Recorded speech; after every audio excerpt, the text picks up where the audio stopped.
Bom, pessoal, vamos continuar nossa aula, né? Nós estamos ainda tratando da classificação dos contratos pelo critério quanto à forma. E aqui nós temos uma classificação que é a dos contratos consensuais e dos contratos reais. Eu diria que das classificações, essa é a classificação que vai exigir um pouquinho mais da nossa atenção. Por quê? Porque nós precisamos reconhecer dois tipos de contratos quanto à forma de aperfeiçoar esse contrato, de aperfeiçoamento do contrato, ou seja, a partir do momento que ele gera efeitos jurídicos desejados. E os contratos consensuais são aqueles que se aperfeiçoam pela simples manifestação de vontade. Então, a partir do momento que as partes declaram, né, o desejo de contrair aquela obrigação e o respectivo direito, a partir daquele momento o contrato se aperfeiçoa, ele se forma. Essa é a situação da compra e venda. O objetivo da compra e venda é a transferência da propriedade de uma coisa, seja ela móvel ou imóvel, não importa. Agora, existem dois momentos. O momento em que a compra e venda, como o contrato se aperfeiçoa, e o momento em que a propriedade se transfere. Esses dois momentos, eles não são coincidentes. Então, por exemplo, se eu estou tratando de um bem móvel, a compra e venda se dá no momento da celebração do contrato. As partes manifestaram vontade e ela pode ser, inclusive, manifestada verbalmente. Agora, quando eu me manifestei vontade, eu tenho já o contrato, eu já tenho a obrigação e o direito respectivo, né, daquele contrato, decorrente daquele contrato. Agora, a propriedade da coisa, a transferência da coisa não se deu naquele momento da manifestação de vontade. Ela vai se dar no segundo momento, que no caso do bem móvel ocorre com a tradição. E tradição, né, lá nos direitos reais, tem o significado de entrega. No momento que a coisa é entregue, né, ocorrendo a tradição, aí sim a propriedade se dá. E aí o contrato se consuma, se exaure. Lembrando que o contrato é instantâneo nesse caso. No caso de um bem imóvel, a propriedade, né, ela vai ser transferida não no momento da celebração do contrato. O contrato, quando as partes manifestam a vontade, ele se consolida, ele gera o efeito, né, da compra e venda, mas a transferência, que é o objetivo da compra e venda, ela só vai ocorrer com o registro do instrumento contratual na matrícula do imóvel. Por isso que as pessoas, no caso de imóveis, elas têm que pensar em dois momentos. Elas lavram uma escritura pública, e no momento que elas estão lavrando uma escritura pública, porque a maioria dos imóveis tem valor de 30 salários mínimos ou mais, elas estão celebrando um contrato de compra e venda. Mas a transferência da propriedade imobiliária não ocorreu ainda. Ela vai ocorrer quando esse contrato de compra e venda celebrado na forma pública, sob uma escritura pública, for registrado lá no registro de imóveis perante o agente notarial de imóveis na matrícula correspondente daquele imóvel. São dois momentos. Esses são os contratos consensuais. O contrato real, ele tem uma outra característica. Ele vai se aperfeiçoar com a entrega da coisa. Então, é o caso, né, do comodato, do mútuo, dos contratos estimatórios do depósito. Eu vacilei aqui um pouquinho, né, porque a minha letra está pequena e eu peguei aqui uma situação que me pareceu conflitante, mas não, está certinho, é isso mesmo. Ele se aperfeiçoa com a entrega da coisa. O que significa? No momento que você está contratando o empréstimo, aquele momento de manifestação de vontade sobre o contrato de empréstimo, você ainda não tem o contrato aperfeiçoado. O contrato aperfeiçoado, ele só se dá quando houver a entrega. E nesse caso, essa entrega não é para transferência de propriedade, é para transferência de posse. Porque você está emprestando o bem, que continua sendo seu, mas você não tem mais posse direta, você vai ter posse indireta sobre esse bem. E esse bem será restituído, né, como forma até de cumprimento, como um dos deveres, né, decorrentes do contrato de empréstimo. Então, o momento da formação do contrato de empréstimo coincide com o momento da tradição, com o momento da entrega, né? E o momento, enquanto que nos consensuais, o momento de formação do contrato ele não coincide com o momento da tradição.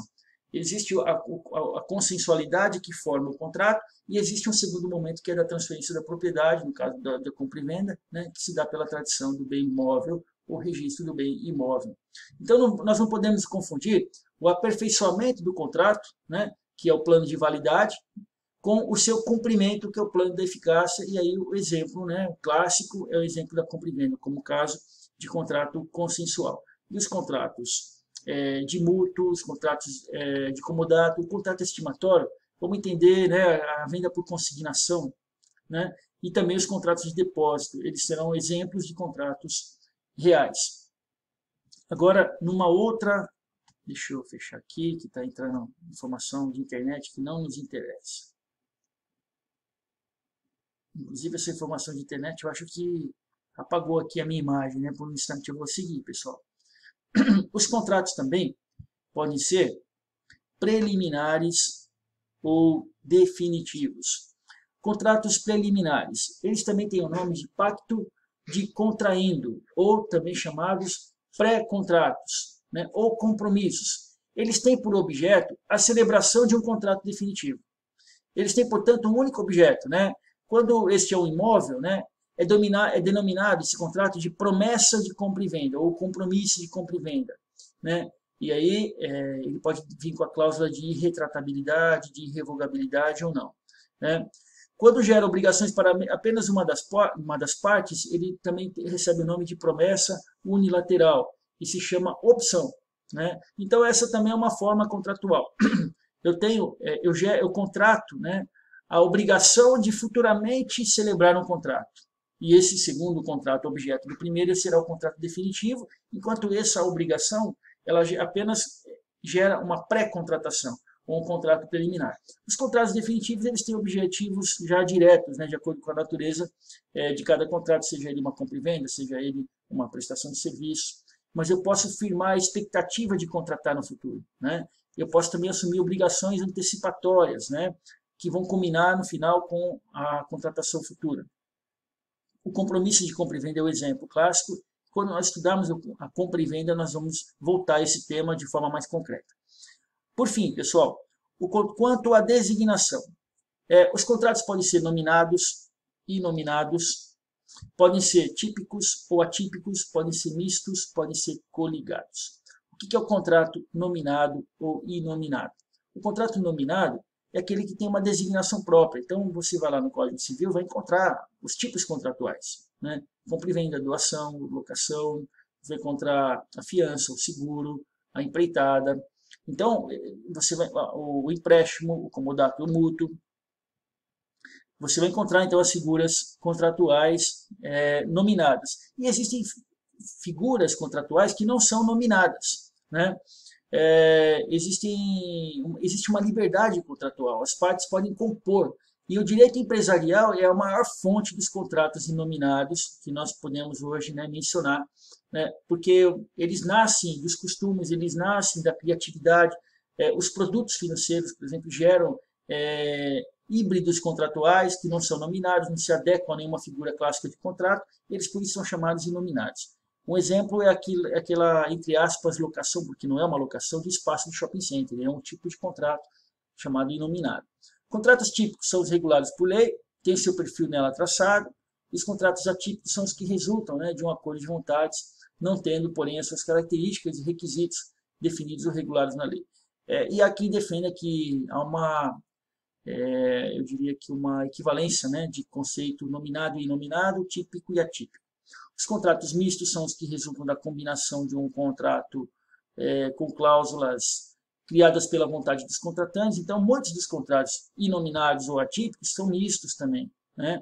E os contratos coligados, eles constituem uma pluralidade em que vários contratos celebrados pelas partes, eles se apresentam interligados, né? Então, vamos imaginar que nós temos aí no direito empresarial, né, aquela figura da compra e venda, né, com uma prestação de serviço acoplada àquela compra e venda, né?